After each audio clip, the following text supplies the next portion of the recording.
Welcome to the Equipcast for the Archdiocese of Omaha. Designed to help leaders to transform their cultures, to embody the pastoral vision, to be one church, encountering Jesus, equipping disciples, and living mercy.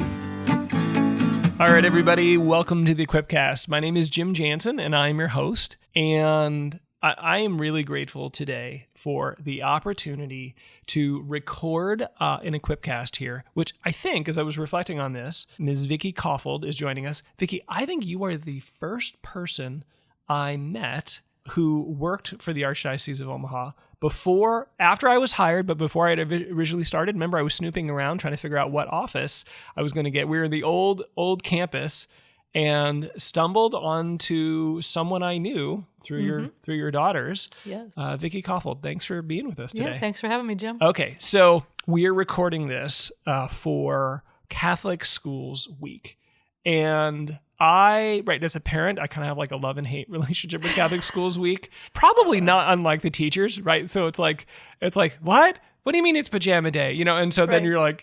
I think we should have like Crazy Hat Day here at the Chancery the week of Catholic Schools Week. we totally should. But it's always like one of those things where it's like we celebrate being Catholic schools by like throwing off our routines, throwing out the dress code. I think we pray a little bit more and we celebrate. But other than that, it's like all of the things that are distinctive stereotypes of Catholic schools get thrown out during that week. And as a parent, you have to scramble to get more snacks and to get odd, clothing attire for the celebration. So we want to have an honest conversation today. If we can, we want to talk about some of the challenges that are facing our Catholic schools.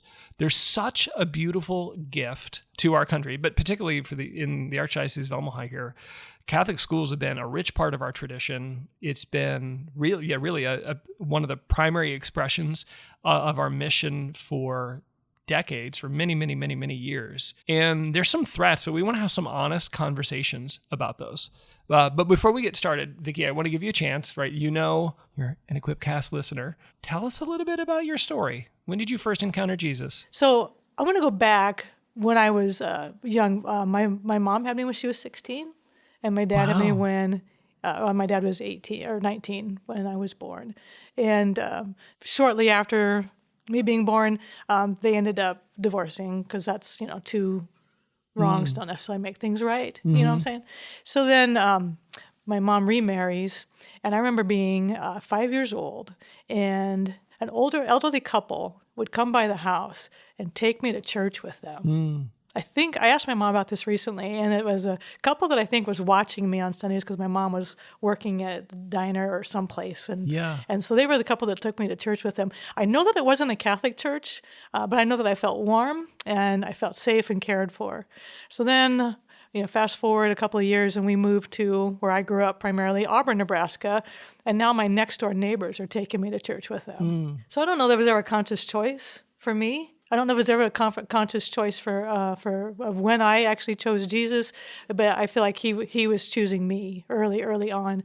So I was going to church with them, and again, it was not a Catholic church, but I remember feeling warm and feeling loved and welcomed. And I would do Sunday school down in the furnace room, where you find all the little nooks and crannies in the church where you can have all the formation things happen. I remember going to vacation Bible school in the summer, out in the country, and I don't remember what church it was.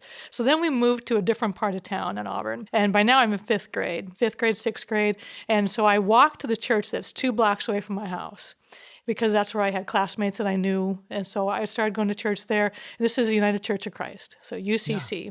And by the time I'm in my junior high year, freshman in high school, I'm cantoring, so I've been singing at church for a long, long time. And our pastor asked myself, 2 of my good classmates, and then somebody who was a little bit older than us, to start leading children's church. So here's my first introduction into being an educator, a faith-based educator. Oh, that's awesome. So we would do Bible stories, skits, and singing the songs like Father Abraham had many sons, and many sons had Father Abraham. And then the skits, I was typecast as Zelda, the bubblegum chewing tomboy that didn't know much about her faith. And because I lived 2 blocks away from the house, it was my job to come to the church, and I did the dittos. You know, these old ditto machines where you just cranking it? Oh, yeah. Yeah, so this is my first experience in education, the ditto machines, and I'm making the scripts for all of us to practice. So, we're teaching these kids about the fruits of the Holy Spirit and parables and all the Bible stories, and I'm realizing I've never been baptized. Yeah. And so my freshman year, the winter of my freshman year in high school, I made the commitment to choose to be baptized and was affirmed that this was a path I needed to take. So I went ahead and did it, and my parents weren't there. It was like the full immersion too, like dunked, and you had to change the whole clothes and everything. And so one of my good friends who was, part of that group that I was leading children's church with and doing singing things with, she came back. And so I continued doing all those things with the children's church and leading in the singing and all that stuff. And so here it is, my senior year in high school. And I remember being in the pews and thinking, gosh, there's got to be more to this than passing around the grape juice and the wafer. Yeah. There has to be more. I don't know what it is I'm looking for. And this is still in Auburn, right? Senior in high school? Still in Auburn, senior in high school. So I went to the Methodist church because I had classmates there. I went to the Lutheran church. I went to the other Lutheran church because, there's still. Of course, yeah. And the Baptist church. And Some Catholics don't know that. You have multiple Lutheran churches to choose from. Yes. And I don't know what I was looking for, but I wasn't finding it. So I go to college, and 6 blocks and I went to Doane College, which also has a UCC affiliation. That's not why I went there. But 6 blocks from campus is the UCC church there. So I went there. How about, isn't that great? A college freshman chooses to go to church on their own. Not common. Yeah, not common. So again, I feel like God has called me. And so then, again, still the same thing. So I think, well, this must be what it's all about. Then I started dating who is currently now my husband. One Saturday night, he said, "Hey, I'm going to go to Mass. Do you want to come with me?" And I said, "Sure," because I'm thinking if I go to Mass with him, then we're going to go out to eat, and I don't have to eat in the cafeteria. And so I did, and it was at the Eucharist that it just hit me. The Holy Spirit just hit me. This is what I've been looking for. So it was at the Eucharist that it just hit me, that this is what I've been looking for this whole time. So that summer, I went through one-on-one instruction with Father Vickie, God rest his soul. Chapter at a time, I'd ask lots of questions each week, and at the end, I didn't ask about the saints or Mary, so we talked about that a bit. And then it would have been February that next year that I chose a church. And now I've been in Catholic education longer than everybody else in my family. Wow. Vickie, there's so many things I love in that story, but I'm fascinated by your neighbors just drawing you to the Lord initially, in these churches, taking you with, it's so beautiful. I love that. And obviously there was so much more of your story that unfolded, but I just almost couldn't get past that. That was so beautiful. Mm-hmm. Okay, so what do you do now? All grown up. I taught music for 13 years. Whitney was one of my students back at St. Whitney, James. the producer, yes! Everybody getting a shout out. Whitney was one of my students. I vaguely remember Whitney. There's a lot of students. Well, there's a lot of students that came through at St. James at the time that Whitney was there. But that was not the way I thought that was going to go. And I fondly remember her as the best. I vaguely remember Whitney. She was okay. No, she was young. You were second grade when I left. So she was very young. Okay, fair enough. And then crossed over to the dark side into administration. I was a principal for 6 years at St. Wenceslas in Wahoo, Nebraska, not here in Omaha, and not in Dodge, Nebraska either. Although I received a bill for something from the St. Wenceslas in Dodge, Nebraska, and a Orpheum confirmation for the St. Wenceslas in Omaha, Nebraska, while I was the principal at Wenceslas in Wahoo, Nebraska. So it was kind of funny that happened. And then shortly, about 6 years after that, I became curriculum director for the 2 grade schools that feed into Bishop Newman High School in Wahoo. So that's where I got received a lot of my educational experience with curriculum specifically. And then in 2016, the Lord called me back to Omaha, here in the Archdiocese as curriculum and assessment. It was joyful. I didn't have to worry about too much except for curriculum and numbers and data. And then next thing I know, I'm assistant superintendent. And then in the midst of a pandemic, I become superintendent of schools. So, and if only all you had to worry about was numbers and data. Yeah, that's right. That'd be awesome. But the Lord equips those that he calls, so I keep my eyes on him. Yeah. Yeah, I mean, such a time for it. Like, I think I'm going to start the whole superintendent thing in the midst of a pandemic. Ironically, as we talked about, okay, what do we want to talk about today? We actually didn't put the pandemic down actually as one of the biggest challenges, right, to Catholic education. I mean, it is, duh. But we wanted to maybe go in a different direction because, I mean, some of the pandemic challenges, some of them are hidden, but it's kind of the obvious one. There's a subtle one. So if I can get us started, I mean, Vickie, you spent decades as an educator in Catholic schools. And for generations, Catholic schools have held kind of pride of place in our parish's sense of mission. In fact, I know many schools, it was almost kind of the mantra where as the parish was founded, the school would be built first and the parish, like the church would be built later. The connection between the church's mission to make disciples and the school's mission to educate disciples, it's been lost in some places. There is a surprising tension that has grown up. Can you walk us through some of the history and the context for the tension that we sometimes see between the mission of the parish and the mission of the school today? Well, I'm going to go way, way, way, way back. Ooh. To colonial times. Oh, fun. No, maybe not colonial times. This is what happens when you have a teacher on the Equipcast. Yeah. We're going to go back to the first Catholic schools in the U.S. Began back in the early years of this country, founded by one of the saints in my posse. You want to guess who that might be? St. Francis. No, I'm kidding. I know. St. Elizabeth Ann Seton. That's correct. Mother Seton. Yeah, Mother Seton. The Catholic school was not viewed as an educational system, but as an individual school seeking to instill the teachings and the values of the Roman Catholic Church.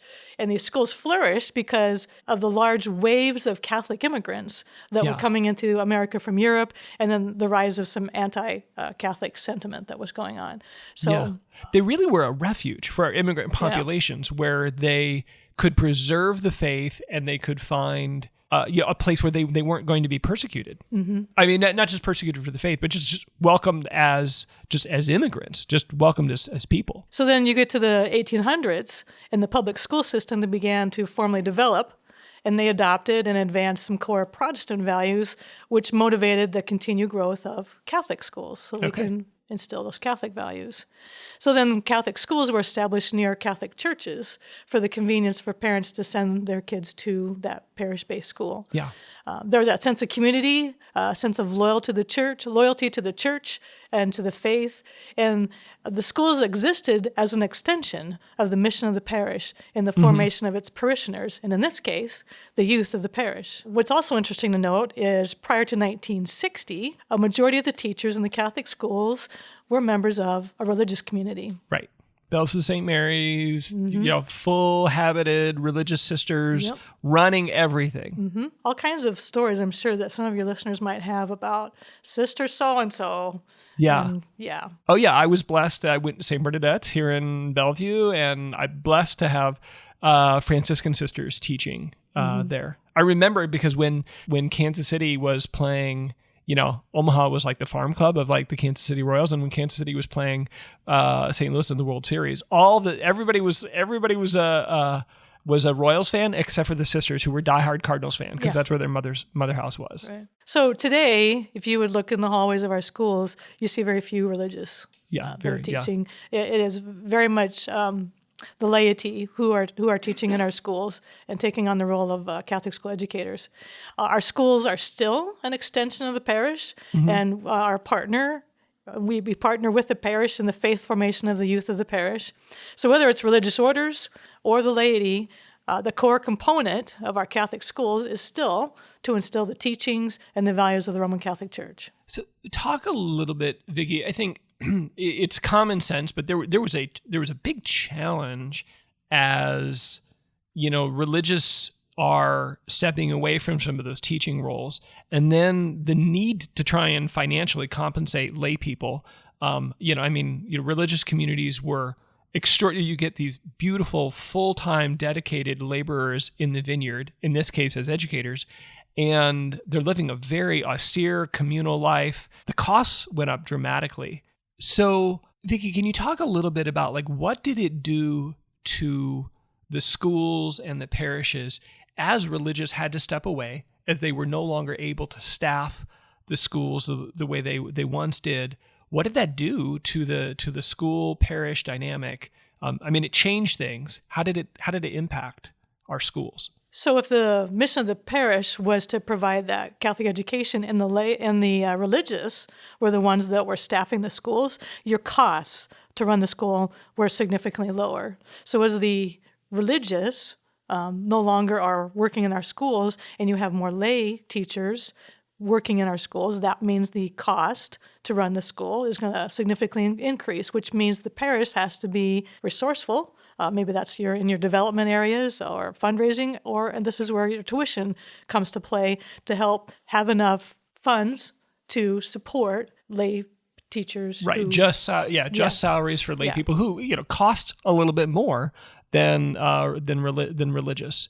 I think there's another consequence too, in that the religious often came in with deep formation as part of their religious communities. They come in as deep formation, and now we have lay people who are formed professionally as educators. They bring a wealth of experience and deep training, but don't necessarily have a deep formation in the faith. That's something that I know we've taken very seriously to try and stem the gap. Can you talk a little bit about what we've done here in Omaha to begin to offer ongoing formation in the faith for our teachers? Yeah. I'm really thankful for all the teachers that elect to be teachers in our Catholic schools.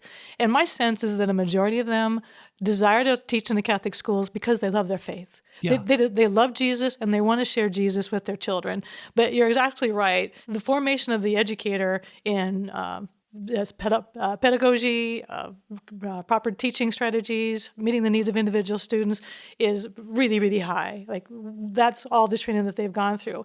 Their training on on the catechism and all the deep theology, no, mm-hmm. It's not as deep there. So what I'm really thankful for Archbishop's vision in this. He requires that all of our Catholic school teachers go through 24 hours of faith formation. Our preferred vendor... Every year? Every single year. So that's a big commitment, because that means our calendars have to be developed mm-hmm. around those 24 hours, in addition to ongoing professional development that they have to do for just instructional pieces. Right. So that we continue to be the best teachers we can be, and then the 24 hours is on top of that for them to make sure that they're grounded solid in the faith. Our preferred vendor is Evangelium Institute.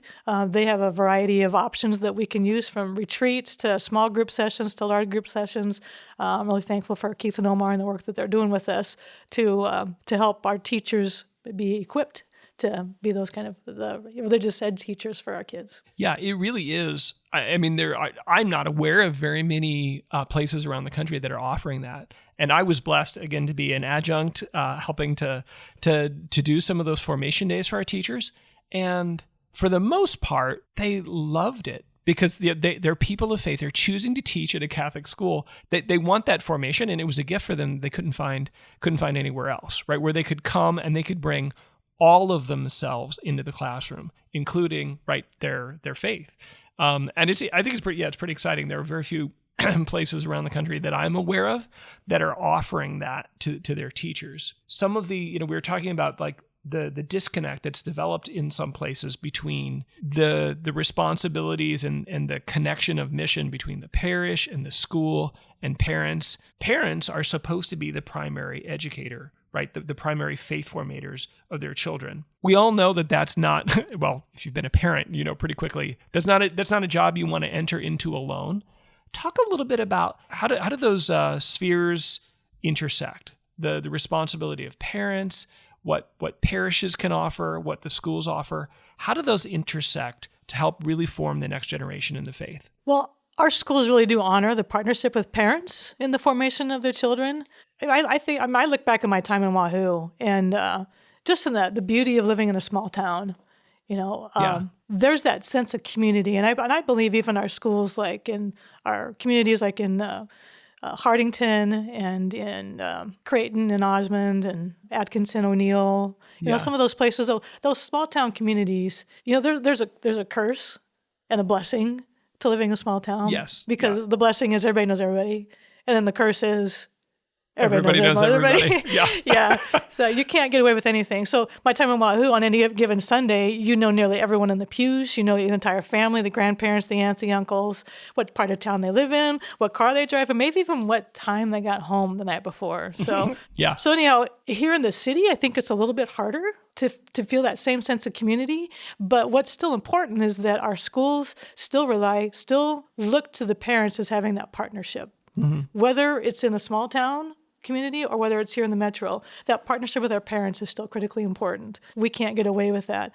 And unfortunately, there are some parents who are guilty of dropping their kids off at school and just thinking they've done their part in providing for their kids. And what most don't recognize is their own need to be an active participant in their own faith journey, because the kids will learn as much from what they see from their parents as they do from what they learn at school. Yeah. So it's that.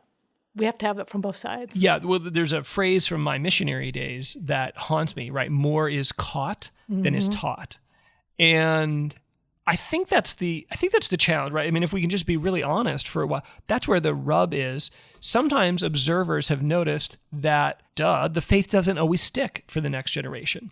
And particularly if a young person has been through a Catholic school, the temptation is to think like, well, gosh, didn't the school do its job? Why didn't this young person pick up the faith? And it's a little bit more complex than that, right? You've got the role of the individual the individual person themselves. Students, sometimes to our frustration, have free will, but you've got the young person, you've got their parents, and you've got the larger faith community of the parish itself.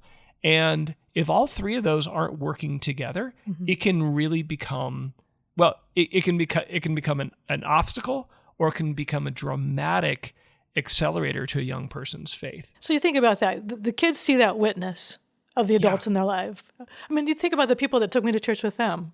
That's a witness of an adult in my life. And they begin to believe.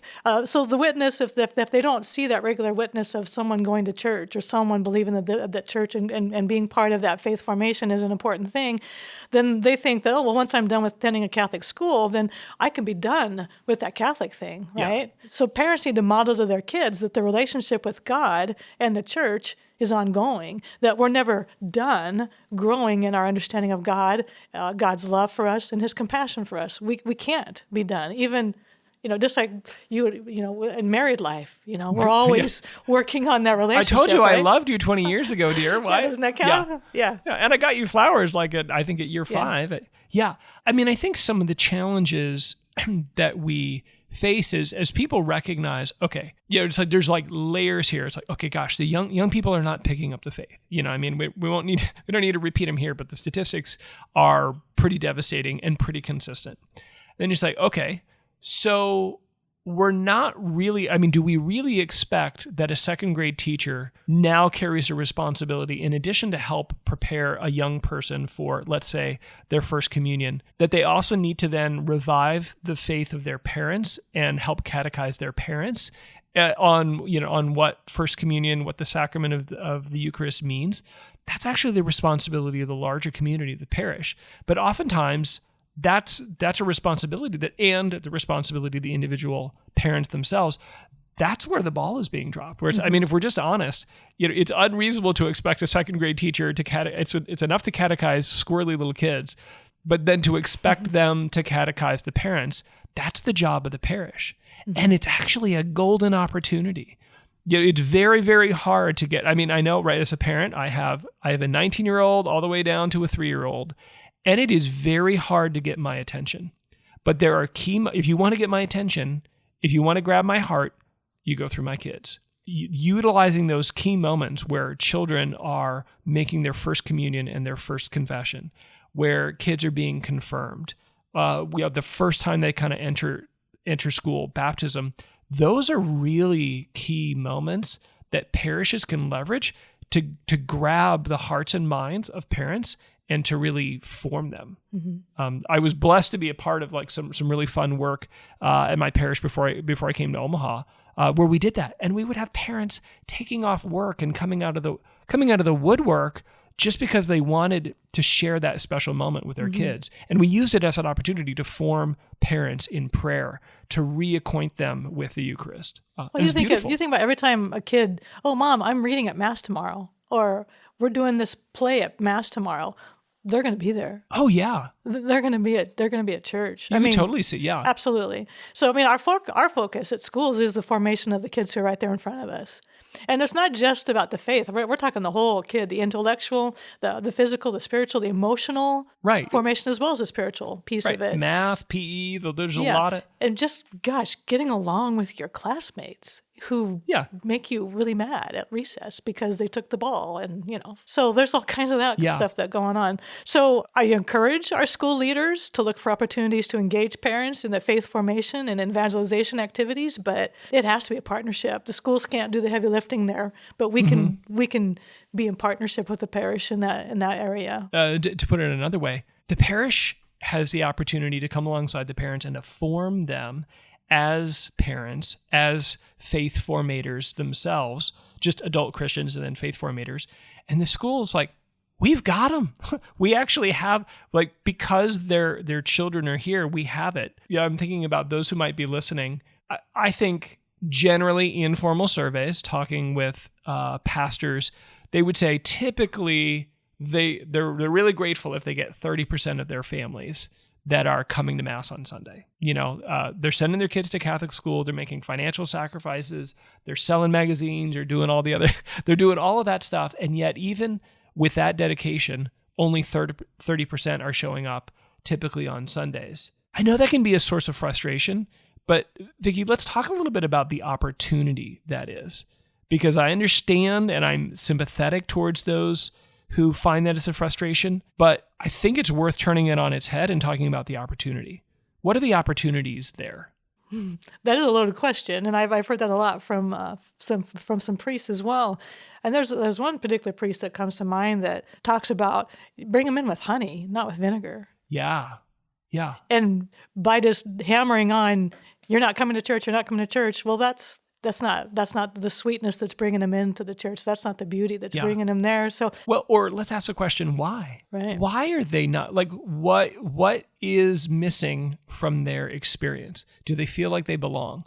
Do they have the basic formation to be able to appreciate what's being offered on Sunday? Right. I mean, the Mass is kind of an insider's game. It kind of presumes evangelization. Right. There's that trust between the school and the parish is important, because like I said, the schools can't do the heavy lifting in that area, but we can be in partnership with you. So are there opportunities for the parish to connect with parents through the kids that would bring them into more very specific activities that engage them? Engage them, not just sit in the pew and get whatever the homily is, but to really engage them, service or Bible studies, or like that minute you, or like things that are like really engaging them in something very purposeful. Yeah, I used to love. So I mentioned before coming to Omaha, my parish, we used to do a couple of things. One, we would plan those key sacramental moments. We would have a retreat for parents with the kids. Right. And so, yes, there'd be pizza and dodgeball, but then there'd be a real substantive talk and time of formation for the parents. And then we'd facilitate a beautiful holy hour where the parents could go to confession and the kids could go to confession, and they could actually pray together. And again, we'd have parents just giving testimony about how dramatically it affected them and how beautiful it was. And they never would have come had it not been for their kid. The parish could have offered that retreat any other time. They could have had Pope Francis come himself and offer the retreat, and the parents wouldn't have come. They decided to come because Johnny said, "Mommy, are you coming? Are you going to be," and that made all the difference. And then the parish would very intentionally, what we decided to do is say, okay, they've had this moment of retreat. We would set up those parent-child retreats ahead of the small groups that we would do for Lent. so that at the end you'd have, if it was a second grade retreat, you'd have a sixth grade parent that would stand up, say, well, I have a second grader and a sixth grader. And when I went on this retreat a couple years ago, it was a big turning point for me. And so I'm going to be leading a bunch of guys in a small group. And if you'd like to be a part of this, if this has been a good day for you and you want to continue, I'm going to be leading a group and sign up here.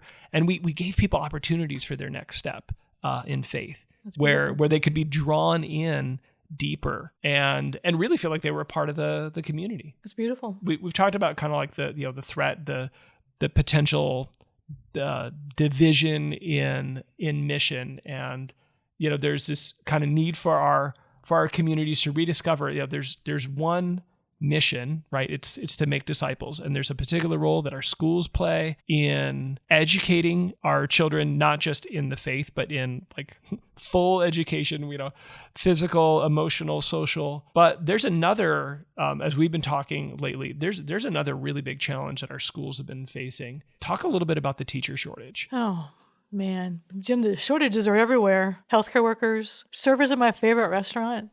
Yeah. Priests shortages, and teachers are really no exception. We've seen a steady decline in the past 30 years because there are more school-aged students, an aging teacher workforce, and a decline in college graduates majoring in education. If you get those three things. Say that okay. Say that again. Less people majoring in education. There are less people majoring in education, more people aging out or retiring, right, and more students that are school-aged. And it probably just got accelerated dramatically. I mean, particularly the aging out with COVID. Yeah. In December, there was ads. The news was reporting NESA, Nebraska Education Association, was talking about how many teachers are looking to leave the profession.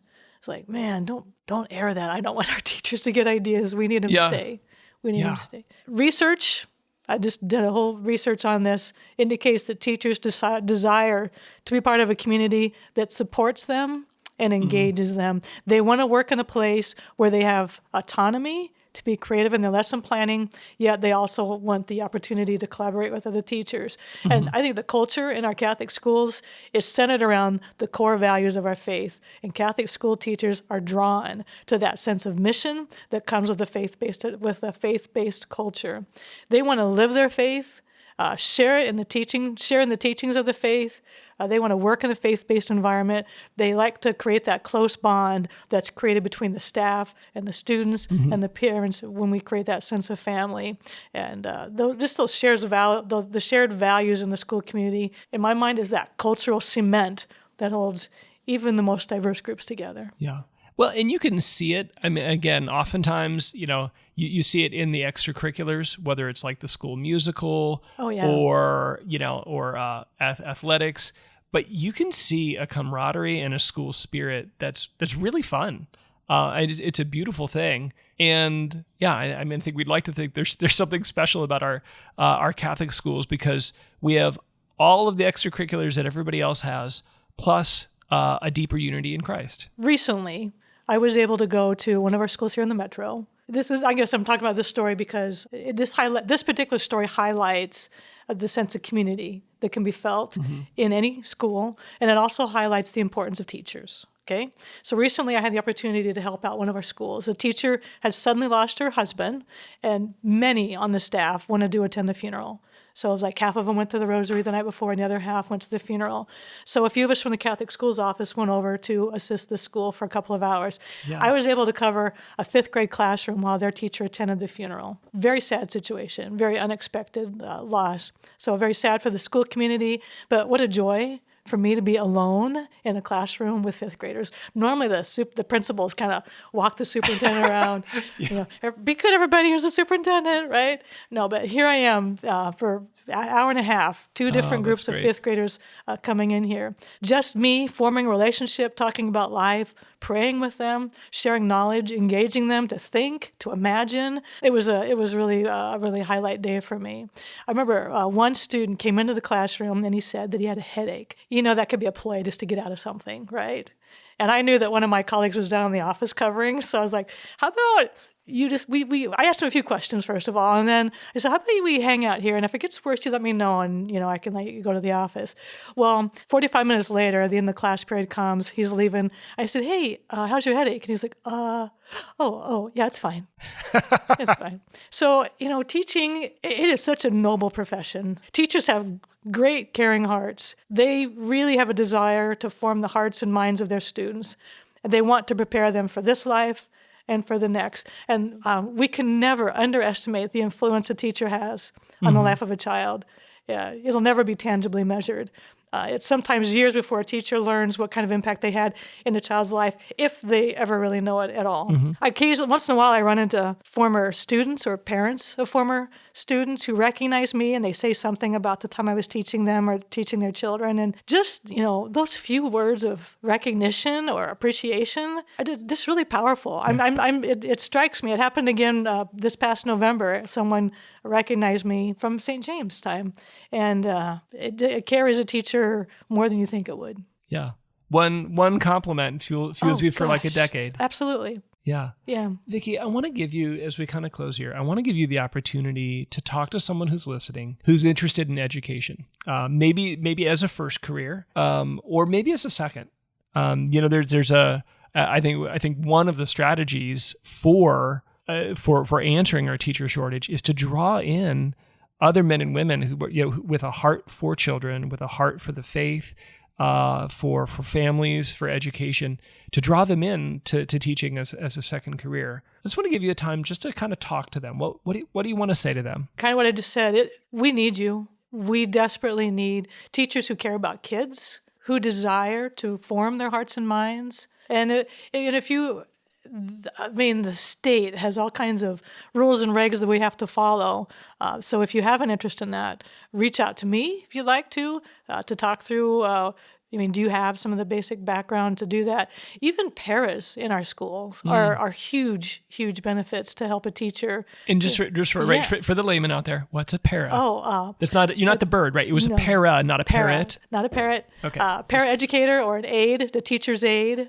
There's a lot of different names for that. So the teacher would form the lesson plans, but the para or the aide would then be assisting the teacher and making sure that all the kids are receiving the type of instruction that they need, or whatever the need might be in the classroom. Kindergartners, tying my shoes. And there's less requirements for certification to be prepared. So you could help almost right away as a para. As a teacher, there's a little bit more to it because of the regulations within the state of Nebraska. But with the people with the right kind of background educationally, there is a path. And I know of numerous teachers that have come to education through other fields. One was in broadcast journalism and just felt unfulfilled in their life. Left that, was an assistant for me on the speech team at Bishop Newman for a while, and is now a great teacher in the Lincoln Public School system. Another teacher left being a respiratory therapist to become a teacher for a short period of time. Wow. I've had teachers that have left who have come to the Catholic schools after retiring from the public school, and have come to the Catholic school to give back. There are many avenues. I'm hoping that the state will make the path even clearer for some people to come into our schools. Hopefully, even all of our schools, not just. We just need more. We just need more educators. The shortage is real for every school, whether it's public or private or Catholic. That's where the needs everywhere. Yeah. No, we had talked about this personally. I just, God rest her soul, just lost my Aunt Patty, who'd been a teacher for 30 plus years. And she loved it. And it's one of those things I think many of us miss. If you have a heart to give of yourself, if you just can't help but tell stories, if you love your faith and you want to see it passed along to the next generation, there are few opportunities that are more fruitful and more available than to join the ranks of our educators. And in Catholic schools, we've gone to a few teacher fairs this fall, and we will continue to do some more yet here in January and February. Yeah, with a cutout Pope Francis. Yes, we did bring them. And I've asked these kids, where are you from? And they'll tell me where they're from. Oh, that we have a school right by that. Or you want small rural school? We have it. You want a large inner city school? We have it. You want a school that has a lot of diversity? We have it. You want to live I mean, we have it. Yeah, Whether the you're- opportunity to teach in a diverse environment is Right. unbelievable. I mean, yeah, pick your kind. Yeah, student teaching, coming to teach with us. I mean, we've even, I started last summer a new teacher orientation where we talk about what does it mean to be a Catholic school teacher, and even some basic formation to build that networking and build the foundation. So it's so important that I'm going to continue with this new teacher orientation, because I just want to make sure that people that come to teach in our schools, that they feel supported and they feel valued, and that they know what their role is when they come into our schools. So we want to support them and continue to throughout. All right. So Vickie, where do they sign up? If they're like, oh, that's me, I'm a respiratory therapist and I'm feeling totally unfulfilled right now. Where do they go if they want to find out more about how to pursue teaching or teaching as a second career? You'll have to go through the complicated website of NDE's website, but to give me a call or email me. Okay, where can they reach you? lovemyschool.com. You'll be able to find contact information. If you have a teaching degree that perhaps you've let lapse for a long, long time, there's all kinds of positions open on Love My School. Look for careers spot there, and you'll see the various openings. But you'll also be able to find my contact information on lovemyschool.com. Okay. I have a great staff, and I'm not always available, but there are others in my office that are available, that if I'm not available to answer the question, they can help answer it as well. And lovemyschool.com, they can see job openings, get the contact information to connect with you. And any parents who are thinking, gosh, maybe I should be thinking about a Catholic school, you can find the Catholic school that will be nearest your parish. Okay. Also right there. Vickie, thanks for being with us. Any final thoughts? No, I just appreciate the time, and thank all of our listeners for the sacrifice and the prayers, for sending their kids to Catholic schools and supporting the work and the mission of the church through our schools. I'm just really grateful for that, and hope that we continue to serve the mission well. Well, and just if I can, just on behalf of listeners, parents, I think I've touched between my parents, grandparents. I have connection to almost a half dozen schools here in the Archdiocese. You all have had quite a year, so thank you. And just for our educators, parents, pastors, the whole parish communities that are supporting our schools. You guys have had an incredible year, and you've done incredible things. To stay open, to continue to educate our kids, and you've kept people safe, and they've learned math all the way through. And they learned about Jesus. Yes. All right. Thanks, everybody. If you like this episode, go ahead and share it out. Hit the, if you don't know how to use your phone, I don't know how to help you. No, but you can hit the share button on your podcasting app of choice. And if you don't know how, send an email to Whitney, the producer, and she'll teach you how to share. Thanks for being with us, and God bless.